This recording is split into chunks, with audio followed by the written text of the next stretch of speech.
living a lie, and that they love to see us all go to prison or die. Like, baby, look at how they show us on the TV screen, but all she ever want me to do is unzip her jeans. Then all I really want is for her to get on top.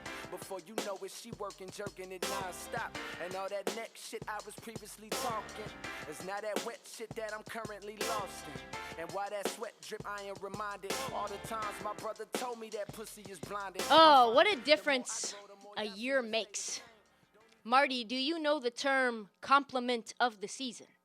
I have become more aware of it as the day has gone on, but I was not employed here at the time, so. Today marks my year anniversary of what we call compliment of the season. And that was the beginning of an email that I received, which was a phishing scam that I fell for. Mm-hmm. Of course, Barstool being Barstool, it was documented multiple times on multiple different shows and fodder for content living in history forever. We have a clip. And then this also is Trista Kick is a moron. Dumbest person we got at the office. This one's tough. Apparently, It was Erica, tough. somehow her email was sending out spam accounts, like emails that Yeah. were go to Walgreens and buy 6 $100 gift cards and send me your code. It sounds crazy now. And Trista went to Walgreens and bought 6 $100 cards and sent the codes. First of all, has anyone else gotten this email from Erica? No. Ebony got it. Ebony did get it. Ebony probably Did she sent do it? Everybody probably running this whole Why racket. didn't you at some point be like, Erica, what is this all about? You just went and did it like a dog, like I'm gonna go do it? Yeah, not the greatest look I've ever had. And I have a bunch of excuses I could tell you. Like, I was dealing with the internet guy, and then I got the email, and I was all freaked out that I wasn't in the office, or, I was trying to prove myself in a place where, everything goes and everything's on camera. Maybe it was a joke. But really, the truth is, if you're going to fall for a scam, I mean, it might as well be by a pro. Might as well, yeah. And these Nigerian scammers, they are pros. If they were NBA players, they would be the Patrick Beverly of conmen. Like, just going out here and like sending emails, getting after every loose ball, fighting under the boards, elbowing their competition no matter how undersized they are. Full court press, hard-nosed defense, 90 feet away from the basket. They are trying to get everybody on these scams. On it. And I'm not saying that I should be proud of being scammed, but when you get got, you get got. Yeah, you only want to get beat by the best. Correct. Yeah. Correct. Someone has to be the person that Vince Carter put his nuts on. Everyone has to, someone's got to be the one to get dunked on, right? I was Ty Lue, and he was the Nigerian Iverson. And now, it was embarrassing and yet simultaneously iconic. You know what I mean? Like, that photo now, everyone thinks like, damn, Ty Lue. But look at Ty Lue now. Yeah, he's a head coach for a team in Los Angeles. A team that's putting clamps on Hall of Famers. Yeah. Like NBA champion Ty Lue as a coach. NBA champion Ty Lue. And now what you don't even know is that every email from our IT guy starts with compliment of the season. No matter what it is. And some random security analyst on LinkedIn recently used me as the poster child for how not to be scammed. Oof. I am the office moron. Think about that. That's impact. I really feel like there's got to be bigger morons here than you. I feel like that too. But 12 months later to the day is today.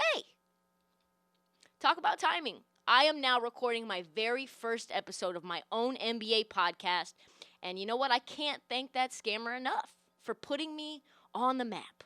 Thank you to my Nigerian prince. Without that, I might not be where I am today.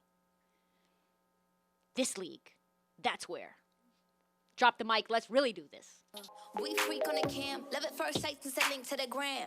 Pussy all pink with a tan and I play with it till my middle fingers are cramped up. Swipe right cause he thick and he handsome. Love a sneak peek when you're free, can we cam up? No shots at the screen, put your hands up. Make it pop in your face like a Samsung. And that's what we got. First impressions. It's been, what, 2 weeks?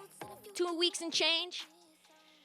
There are a lot of sexy teams, Marty, who haven't been sexy in a long, long time. And now, like that Doja Cat song, they are getting freaky on camera. Mm-hmm. Like they are the glow up for the Cavs, for the Hawks, for the Knicks. I mean, that's real. Yeah, those are some really fun teams. I mean, Hawks, nonstop scoring, not a lot of defense. No doubt. And Yep. I have to admit that I am a little turned on by them. Are you? 126 points a game is enough to keep me wet for a while. Like, I will watch that. I will get off on that no matter what. No matter how efficient, no matter how much they're built for the long term, I'm in. Like, the Cavs, to me, probably are the biggest surprise. I mean, I haven't seen a lot of Cavs games since LeBron left, I have to admit. Who has? I don't know that many people have. But from what I can tell, Colin Sexton is the real deal. Like, quietly having one of the best starts to the season. Andre Drummond, free from Detroit, seeming like a good fit. I mean, so much so that Kevin Love is probably one of the, if not the, most overpaid player sitting on the bench right now, which is saying a lot, given that Nick Batum is making $30 million sitting next to this guy named Jay Scrub on the end of the bench. Right? Right, yeah. I don't even know if he's on the bench right now. He's only played in 2 games. I know. Yeah. 30 milli. And as long as Sexton stays hot and the Cavs keep putting the clamps on, I am going to stay really interested in them. Yeah, I mean, as long as Drummond continues to anchor that defense, I think he has kind of brought in, a new level of confidence for them on that end. And as long as he keeps doing that, I guess we're going to keep being wet. Keep you wet. Another team that's sexy, I think, like you said, they're the Hawks. The Hawks are the opposite of the Cavs. They play zero defense, no clamps. They score a shitload of points. They've beefed up their roster.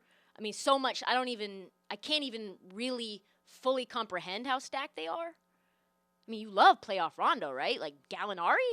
Well, playoff Rondo exists because regular season Rondo exists, so we'll see how fun that is now. Exactly. I mean, how do you not like them?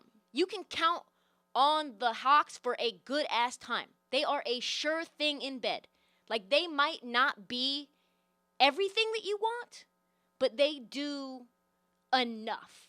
You know what I'm saying? Mm-hmm. They're the workhorse. They're fun. They're like that guy that you call when you know you just need that one thing, that one itch scratched. Plus, Trae Young's probably going to be a highlight factory, nutmegging fools at any given time. Fuck around and probably be a dark horse for the MVP. And then thirdly, I was originally... Well, when you're being frisky, that's when Danilo Gallinari comes back. And then you really take it to a new level. That's when you really get a little freaky on them, yeah, right? A little bit. Yeah. And originally I was going to talk about the Magic. I was going to slice and dice the Magic. And then Fultz blew out his ACL a couple of nights ago. So good chance that their sexiness has faded away. And now the Magic are probably that kind of guy that you... the kind of guy that only looks good when you're fucked up, and then you wake up the next morning and you're like, God, what did I do? Fuck, who was that? What was that decision? And of course, like, besides, the New York Knicks are on fire. They won 5 of the last 6 games. Fans are dancing on the streets like a much uglier, much drunker Knicks City dancer. Like, people are now saying, oh, it's the Pat Riley, it's back. We are back. Yeah, I just want to know what radioactive spider has bitten Julius Randle. I mean, last night, Rudy Gobert guarding him puts up, what did he even, like 37, 16, and 8, something like that? It's huge. They look good, but I have to pop balloons for New York Knicks fans. I have one word, and the word is Linsanity. And that is why I don't think it's ever going to work long term. I'm sorry, forgive my skepticism. The Knicks are that dude. They are the flash in the pan where you think, I could marry this man. And then you're like, oh my God, the red flags are flying in left and right. And even when that dude seems to get his shit together, he says, "Oh, I went to Bali. I found myself. I've changed. I have a job now.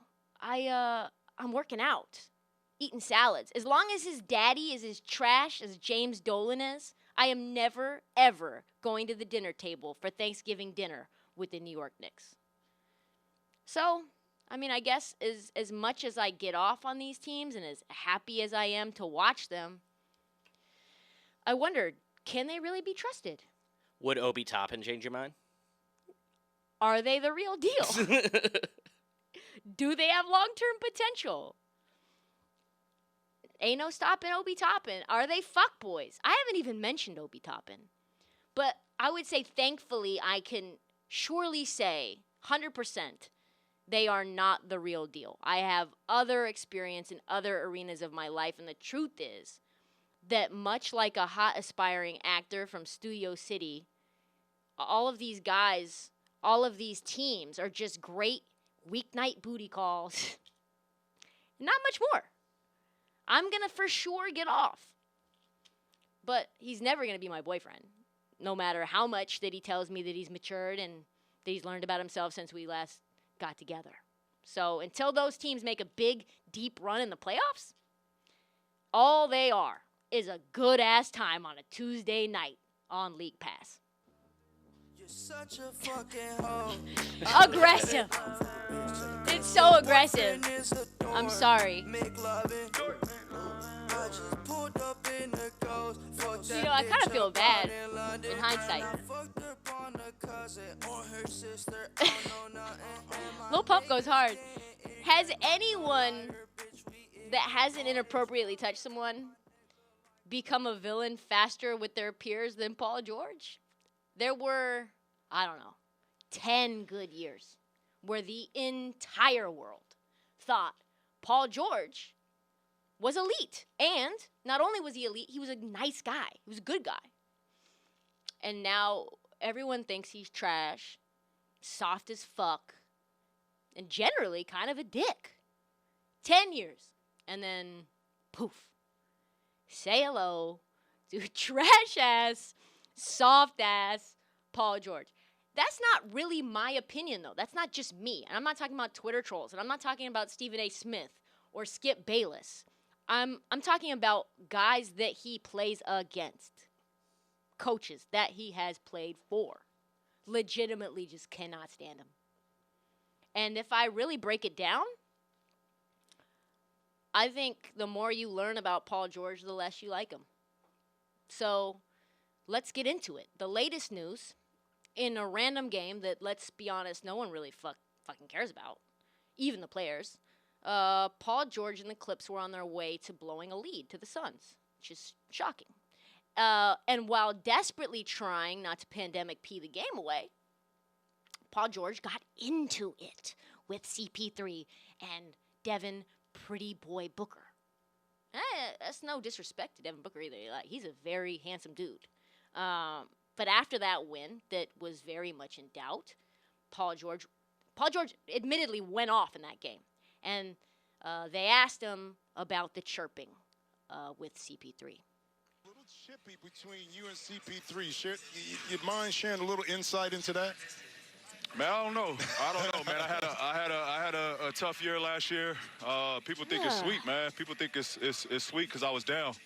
I didn't hear none of this my 10 years in the league. Really? But last year, people living on that last year. And I got to answer to that. You know, I got to answer to that. I got to be ready for that. And you know, I'm ready to compete. I'm back. Yeah, he's back, folks. Never heard a word in 10 years? Really? Really? You have zero idea why all of this is happening? Is that right? I mean, come on, Paul George. Come on. You have to know in your heart and in your soul why you're being chirped. You have to. Have to. But, I mean, it's possible that there are people who have their own lives to live and they are not up to speed on Paul George's transgressions. So let's just rip into him. Grab water. Buckle up. We're going to need some time. So, the first thing is the Doc Rivers, Callie Rivers saga. So, PG, confirmed nice guy, got engaged to Doc Rivers' daughter. And then, while engaged, mind you, he hooked up with a Miami stripper and poof, got her pregnant. Then, allegedly, paid or offered to pay that stripper $1 million for her to abort the child. And then, after trying to buy his way out of fatherhood, he decided, fuck it. I'm just going to wife this stripper up. Be a dad. Then, multiple years later, as you guys probably know, now you're up to speed, he went to go play for that father that he disrespected, publicly humiliated, the whole nine. I mean, talk about fucking awkward. That is bad. Bad. And then my man did not make a bucket in the fourth quarter of a Game 7 after blowing a 3-1 lead to the Nuggets. And his response was that his coach, the father of Callie Rivers, same dude that he should probably never ever speak about, didn't make enough adjustments. Oh my God. He goes on all the smoke and says, not I was trash, not I hit the ball off the sideboard, but adjustments were the reason that we lost. There was another time that PG messed around and shirked accountability for getting cooked against Damian Lillard. I'm sure you remember this, Marty. He got nutted on by Dame from 37 feet to end his whole season, to end the Thunder organization as we know it. And then had the nerve, instead of to say, yo, Damian Lillard shoots from everywhere, I need to clamp down on him at all times, that's on me. He said, I don't care what anybody says. That was a bad shot. And that's the story that won't be told, but I don't care, that was a bad shot. The story that is being told is about you, PG. Then you did the Damian Lillard wave to Damian Lillard in the bubble, jawing at Dame on IG, saying things like, you're getting sent home this year and Cancun on 3? Fam. You don't know why people are chirping you? Really? Do you remember when that stripper fiance also called Damian Lillard's sister a cow on Instagram? Do you remember when you got into it with Seth Curry, who is now married to Callie Rivers? In the bubble, mind you? All of that happened before your iconic moment where you hit the sideboard on a team that you forced your way out of after forcing your way to get to that other team. Running from the grind, as Damian Lillard would say, switching teams. And I mean, you're good. You're a very good player, PG. I like you. But not to be doing all this. I mean, you're talking about a guy that's never accomplished anything on any level. A guy whose main accomplishment is being on the cover of a video game cover, 5 years ago. A dude who was talking all kinds of shit prior to the season about how they were going to win a chip. And the only reason he was even there was because Kawhi Leonard forced that team to mortgage their future to get you there. All those picks, a guy who was just paid handsomely to the tune of $250 million for said future, or for said failure. A guy that was just paid handsomely for that failure to the tune of, I don't know, over $250 million. And I'm not even touching on the need that he has to be coddled. Him needing to have an alternate area to stretch and live 1 million miles from the facility and have the private jet wait for him. And there were so many things, I can't even get to them all. I mean, if you want to talk about self-awareness and a guy that you just cannot root for, you're talking about a guy who is a 0-time champ and a 0-time MVP who thinks he's a 2-time champ and a 2-time MVP, and he should get the same respect that Kawhi should get. I mean, Paul George having zero idea why he's so hated, that it's just been tranquility this whole time, just peace, is like, I don't know, like Pusha T questioning why he didn't get an invite to Drake's Halloween party. If you put all of the people who are on the fuck PG train all on one team, Marty, I mean, I think it would be a fucking dynasty. We talking character, let me keep with the facts. You are hiding a child, let that boy come home. Deadbeat motherfucker playing border patrol. Ooh, Adonis is your son, and he deserves more than an Adidas press run. That's real. Love that baby, respect that girl. Forget she's a porn star, let her be. Man, your this hits world. hard Yeah. for PG How too. dare you put yay in my verses? I'm selfish, I want all of the curses. I'm pre-booking the churches, me versus 3 hearses. If we all go to hell, it'll be worth it. Already aligned with the greats. And on that same note, the only ones I chase are 2 ghosts. Still giving you classics. That's the only thing that dates me. OVO 40, hunched over like he 80. Tick, tick, tick. How tick, much tick. time he got All right. that man? You know what team I can't get enough of? What's that? The team that I will be intensely focused on all season? You want me to guess? No, the Brooklyn Nets. The Brooklyn Nets, to me, are about as Orville Redenbacher as you can get. Kevin Durant, fresh off of his Achilles injury, brand new head coach, who I'm a huge fan of, as everyone knows. Big Steve Nash fan. My childhood hero. And conspiracy theorist and Dr. Sebi cucumber juice disciple, Kyrie Irving. Not my childhood hero. These dudes really are pushing cucumber juice out here? That's crazy. Fresh off of celebrating his first Hanukkah. That's true. That's true. He does use the emoji a lot. A lot of the Star of David emoji. Shout out to him. I'm not going to religion shame anyone. But where do we start about the Nets? Nets are 4-4. In other words, half a game ahead of the 8th seed in the East. Just right in front of the Baby Bulls. And don't look now, but looks like Kyrie Irving's declaration that he finally found someone to shoot the last shot and make it in crunch time might just not be true. I mean, it wasn't true the first time he said it, because he had LeBron, right? And the Nets, in desperate need of a bucket to the Washington Wizards. Kyrie and KD both getting good looks. And couldn't hit a goddamn basket against the Washington Wizards. Game. Blouses. That was a tough look. I mean, losing to the Wizards is about as bad as getting smoked by Prince and his crew, like fresh in their Purple Rain platform shoes. I mean, you gotta be embarrassed by that, right? You got to beat the Wizards, especially with Westbrook being even more typical Westbrook than he is lately. It's insane. That number 4 is horrible on him too. They by the were way. 16. The Wizards were Russell Westbrook and Beal were 16 for 50, and they still won.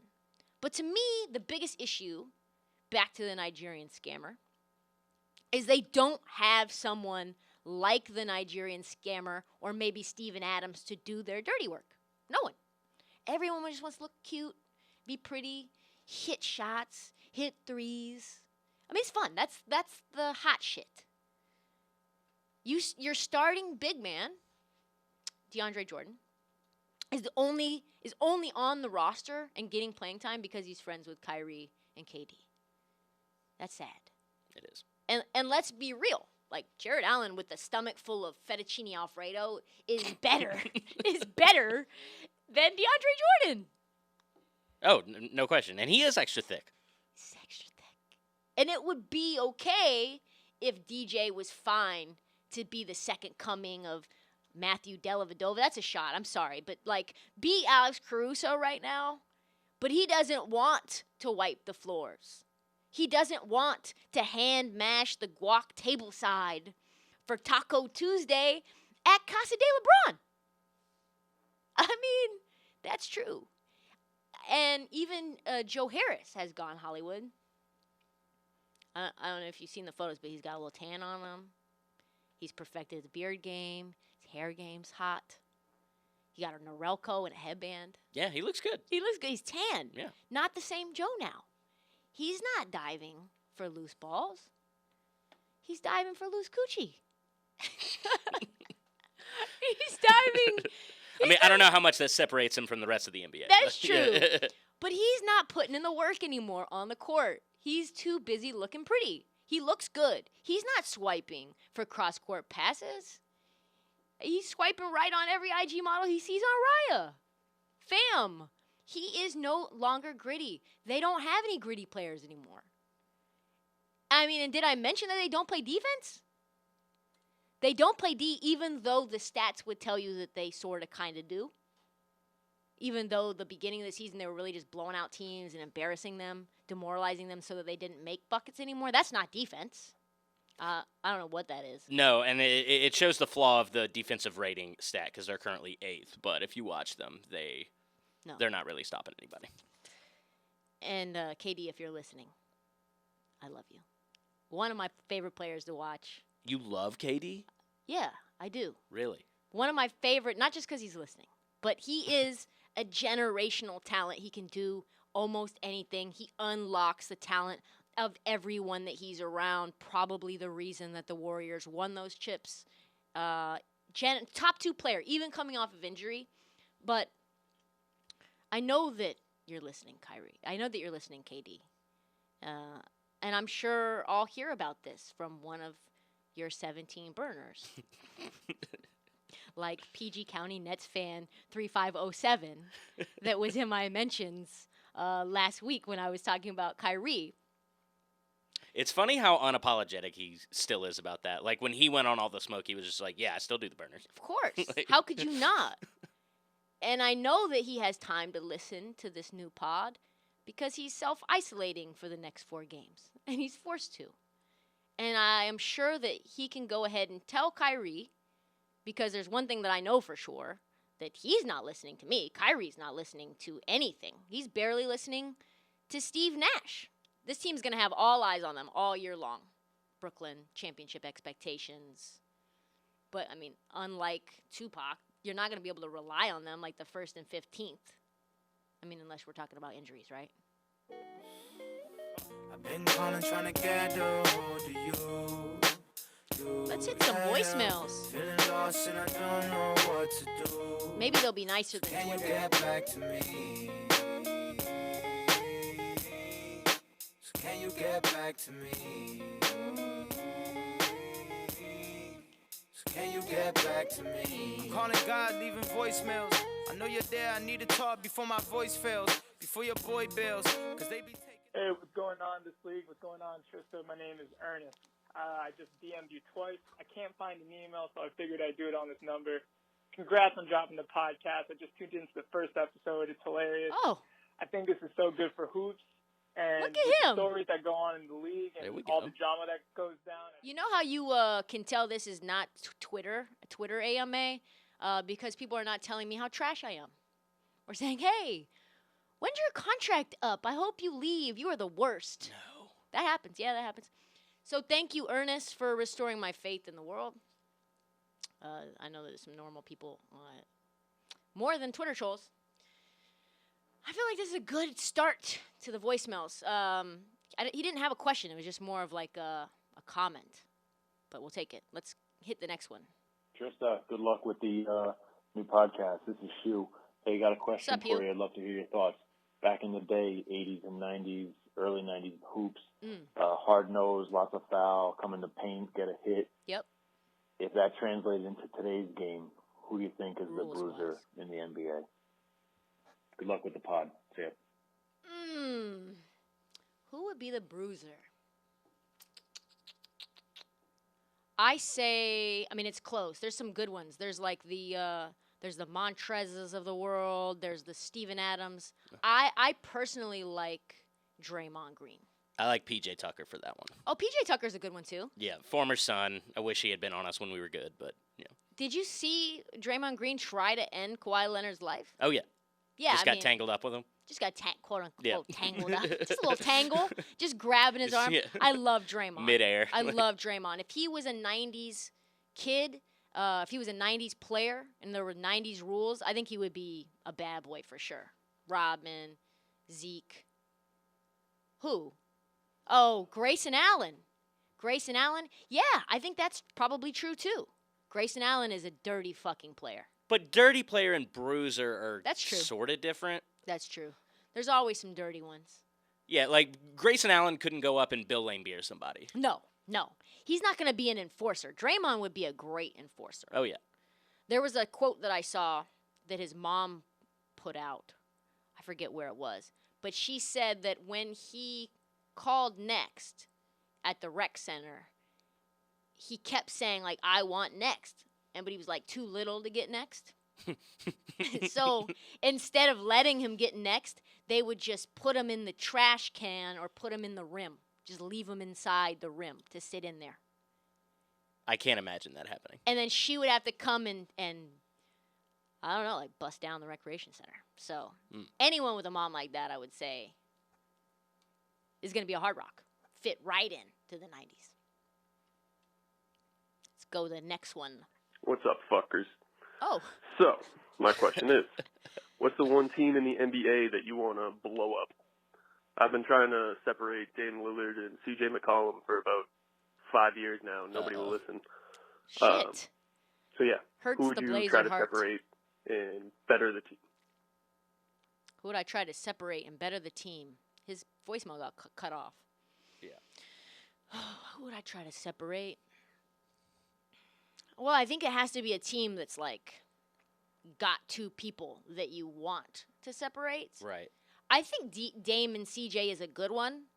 If you want to talk about blowing up franchises, it's not working. I love both of them. I think that's fine for us to be Western Conference Finals or bust. That's fine. I'm okay with that. I think another one would be Dallas. I was just thinking that. Dallas. Split up KP and Luka. You Just- don't need KP. Just get Luka someone that you can actually depend on being on the court. If he had a real big man that could actually get some buckets down low, do some like KP's not a real big man, and he's like barely even playing. He's good for like 35 games a year. So you gotta split those two up. He's making too much money. He's too frail. He's too frigid. No, not frigid. Brittle. That's the word. Brittle. Yeah, I think that's the one that you have to, because otherwise Luka's never going to transcend and win anything on any level, which is it's a shame. How about we do a KP Rudy Gobert swap? Kind of That kill two would be birds with one sick. stone. Yeah. That would be sick. I would love that. All right, let's go to the next one. Hey, yo, Trista, it's Hugo from Chicago. What's up, Hugo, big from win for Chicago? my Bulls last night, beat Portland. Fuck. But the Portland, they Portland can't play a shots. lick of defense. They're letting Stephen Curry get up 62 points or whatever. Anyways, the reason for my call is I'm wondering where do you think James Harden's going to land if he gets traded? Because I don't know if he can be a number one anymore just with all the baggage surrounding him. Maybe Miami for the strip clubs? I don't know. That's a hot take. Let me know. See ya. It's a hot take. You know, it's so bad that Houston tried to offer James like $100 million over 2 years, and he was like, "I'm good." Preferred trade destinations are anyone that ESPN is projecting to win a title. Well, obviously, I think I said this on Twitter and people banged me because I said sources. James Harden to Philly. That was a while ago, and I still have heard on good authority that that's a possibility. However, the leverage is changing as Philly gets better, number one seed overall right now, right? Yeah, they're playing great. What incentive do they have to change a goddamn thing? I wouldn't. I think, though, it could work. I think Philly's probably the best destination. You've got Ben, I don't want to do the essential part of my job description, Simmons, who just will not shoot a jump shot. Just will not. Go Tigers. Classic underachievers over at LSU. Fuck.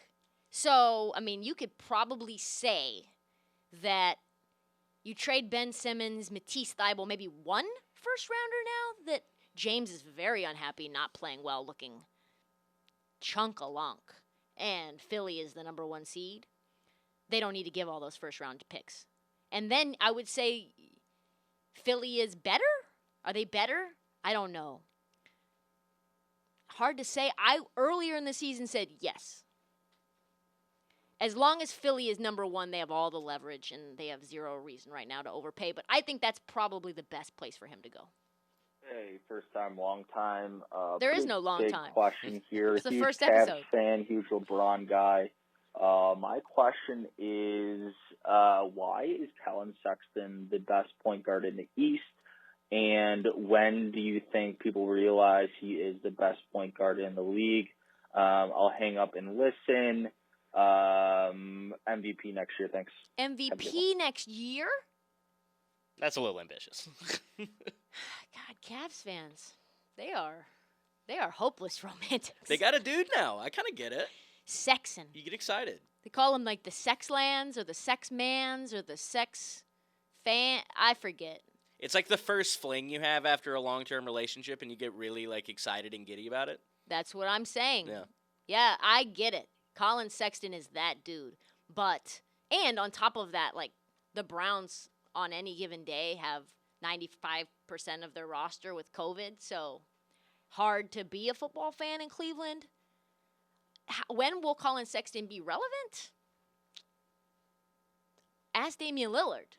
Damian Lillard was waiting on his goddamn respect for years. He was balling, and people were like, who? So Dame is now finally on the map. And that's like, I think, year 6, 7 is when people started to really give him some respect. I mean, for a long time, he wasn't even an all-star. And it was just absurd. And Portland was winning.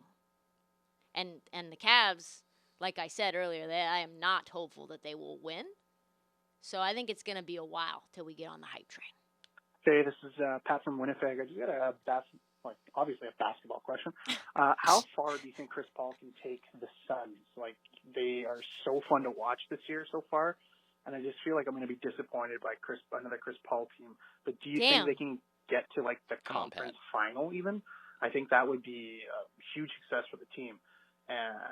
And do you think that's possible? All right, thanks. Bye. Wow. So wait, let me just process this for a second. He said he has been already disappointed by Chris Paul. So was he a Clipper fan? Was he a Hornets fan? I think he just said, I feel like I'm going to be disappointed. He just feels Did I mishear No, it? I think you did. No, by another Chris Paul team. He said, I feel like I'm going to be disappointed by another Chris Paul team. Mm-hmm. Means that he had high hopes and then was let down. He might be, but he's from Winnipeg. I don't know. It's hard to There's dissect. a lot of Clippers fans in Winnipeg. That's true? Uh-huh. No. Did you just make that up? Phoenix is fun, my guy. Love it.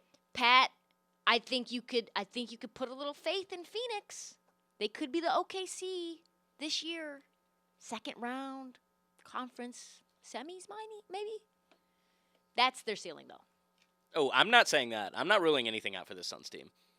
People do not realize how good Mikal Bridges is. I'm kind of with Pat. I think they're pretty good.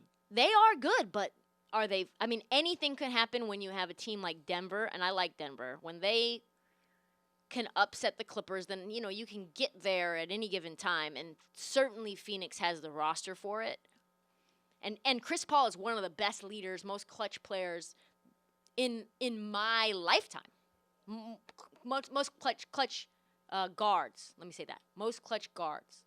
And I don't really care what lazy people have to say about him. I don't think he's a bad teammate. I think he's the real deal. I think he's going to help this team only if he can stay healthy.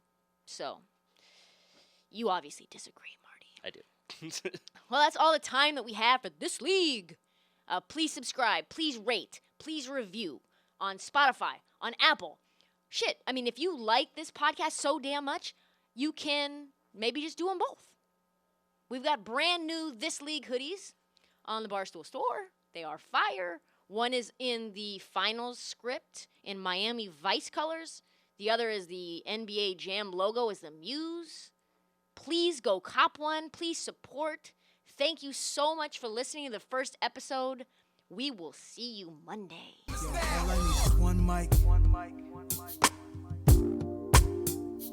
All I need is one mic. That's all I need. All I need is one mic. All I need, niggas. All I need is one mic. Yeah. All I need is one blunt, one page, and one pen, one prayer. Tell God, forgive me for one sin. Matter of fact, maybe more than one.